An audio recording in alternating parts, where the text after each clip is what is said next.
আসসালামু আলাইকুম। আমাদের দেশের রাজনীতিবিদদের একটা বড় সমস্যা হলো তারা নিজের জন্য যেটা বোঝেন তা দেশের মানুষের জন্য তেমন করে বোঝেন না। এটা সবার জন্য নয়, সব রাজনীতিবিদ যে একরকম তা তো নয়। তবে একটা বড় অংশের রাজনীতিবিদরাই এমন এই ধরনের মন মানসিকতার এ পর্যন্ত আমরা দেখে এসেছি।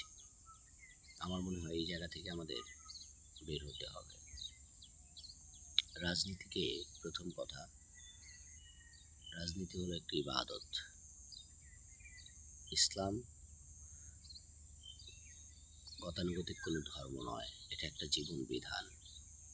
প্রতিটা জিনিসকেই ইসলাম সেখানে আল্লাহর নিয়ম এর মধ্যে কিভাবে থাকতে হয়, রাখতে হয়, সেই বিষয়গুলো তিনি ক্লিয়ার করে দিয়েছেন। তো বর্তমান সংসদে যারা গিয়েছেন, মাশাআল্লাহ, আমার কাছে মনে হচ্ছে একটি চমৎকার সংসদ হয়েছে। কোন দিক থেকে?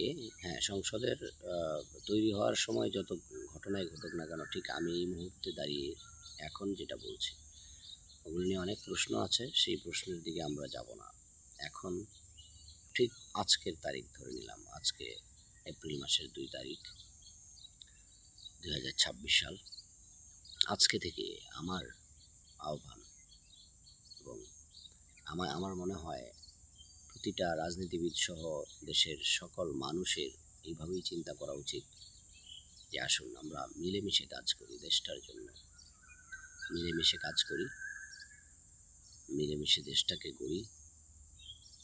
এই হানাহানি, মারামারি, অযথা সময় নষ্ট না করে কাজ করি, তাহলে দেশটা সুন্দর হবে, দেশের মানুষ প্রকৃত স্বাধীনতা পাবে।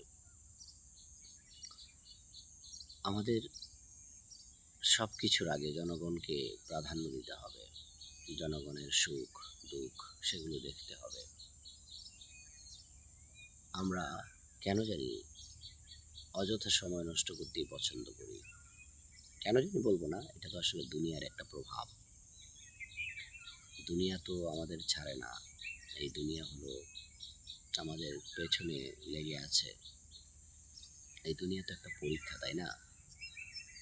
তো এই পরীক্ষার মধ্যে আমরা তো অনেকেই দুনিয়াকেই নিজের স্থায়ী ঠিকানা বানিয়ে নিয়েছি, যদিও দুনিয়ায় থাকার জায়গা নয়। আল্লাহ তাআলা বলছেন, বাল তুসিরুনাল হায়াতাদ দুনিয়া ওয়াল আখিরাতু খায়রুন ওয়া আবকা। বরং তোমরা দুনিয়ার জীবনকে প্রাধান্য দিয়ে থাকো, অথচ পরকাল স্থায়ী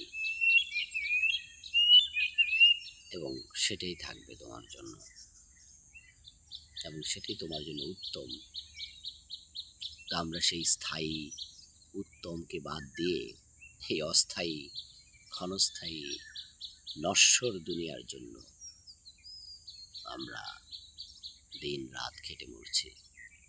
এখানে আমরা স্থায়ী হতে চাই, কিন্তু এখানে তো স্থায়ী হওয়ার নয়, এখানে স্থায়ী হওয়া যায় না। হ্যাঁ, কিছু নেম এন্ড ফেম থাকবে হয়তো বা, আমারে দেব না ভুলিতে। হ্যাঁ, কাজী নজরুল ইসলাম বলেছেন যে আমি চিরতরে দূরে চলে যাব, তবু আমারে দেব না ভুলিতে। হ্যাঁ, এইভাবে এটা ভিন্ন কথা। এটা তো ভালো কাজের মধ্যে দিয়েও করা যায়। মন্দ কাজ দিয়ে যে আমাকে স্থায়ী হতে হবে তা তো না। পৃথিবীতে যত বড় বড় দুশ্মন ছিল, তাদেরকে তো আমরা নেতিবাচকভাবে মনে রাখি, কিন্তু এটা তো আসলে তারা চেয়েছিল, অনেক কিছু করে ফেলেছে, বাট তারা যে জিরো, এখন এটা তারা তো আর বোঝার এই দুনিয়াতে উপায় নাই, কিন্তু পরকালে তারা হারে হারে টের পাচ্ছে। পরকালে তাদের জিরো থাকবে। এই যে ট্রাম্প, এই যে নেতানিয়াহু, এই ট্রাম্প নেতানিয়াহু এরা এখানে যত বড়ই হিরো হোক, আসলে তারা জিরো। অবশ্য আমাদের চোখে তো তারা হিরো, এখানেও হিরো না, এখানে তারা সন্ত্রাসী।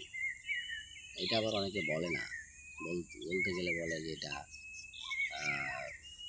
এটা এটা মানে সাহস করে না এক, দ্বিতীয়ত বলতে গেলে তাদের কোথায় যেন লাগে।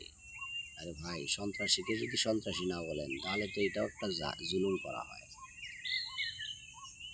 তাক, আশা করি আল্লাহ আমাদের বুঝ দান করবেন। আমিন।